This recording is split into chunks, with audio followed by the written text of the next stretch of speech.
ইলমের আকাশে এক উজ্জ্বল নক্ষত্র মুফতি আব্দুল মালেক। বাংলাদেশে যে কয়জন বিতর্কের ঊর্ধ্বে ও সর্বজন শ্রদ্ধেয় আলেম রয়েছেন তাদের মধ্যে তিনি অন্যতম। জ্ঞান, গবেষণা ও পাণ্ডিত্যে দেশের আলেম সমাজের কাছে তিনি উপমাস্বরূপ।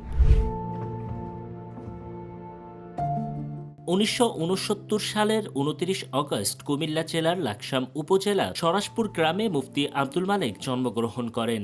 তার পিতা শামসুল হক ছিলেন একজন প্রাজ্ঞ আলেম। ৫ ভাইবোনের মধ্যে তিনি দ্বিতীয়। ছোটবেলা থেকেই তিনি ছিলেন প্রখর মেধার অধিকারী।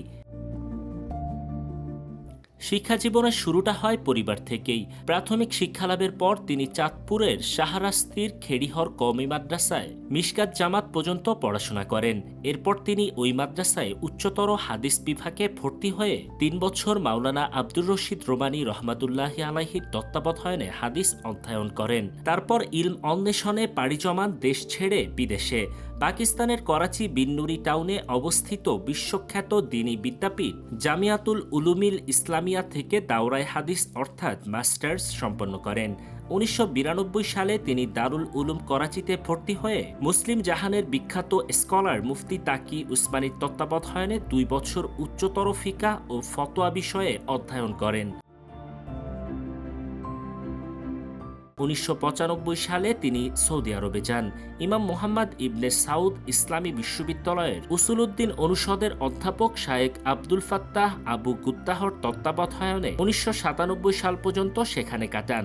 এ সময় প্রায় ২.৫ বছর হাদিস শাস্ত্র সহ অন্যান্য গবেষণামূলক কাজের সহযোগী হিসেবে কাজ করেন মুফতি আব্দুল মালেক।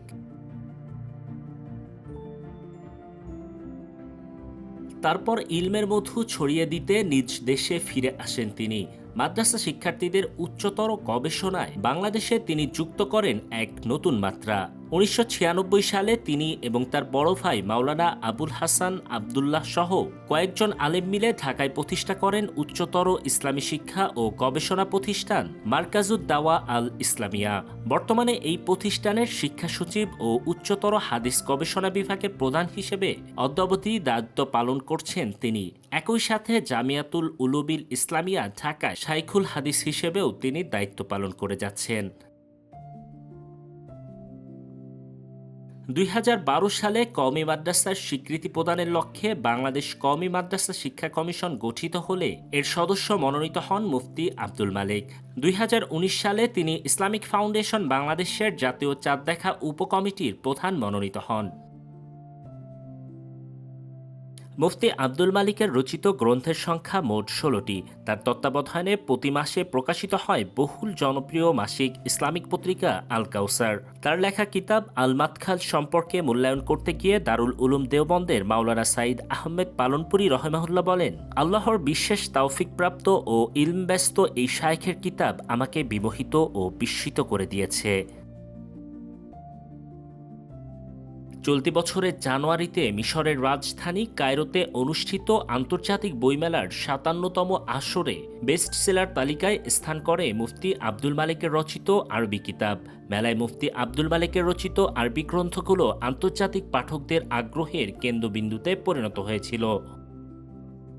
২০২৪ সালের ১৮ অক্টোবর জাতীয় মসজিদ বাইতুল মোকাররমের খতিব হিসেবে দায়িত্ব পেয়েছেন সর্বজন শ্রদ্ধেয় এই আলেম। এর আগে রাজধানীর শান্তিনগরের আজারুন কারিম জামে মসজিদের খতিবের দায়িত্ব পালন করেছেন তিনি।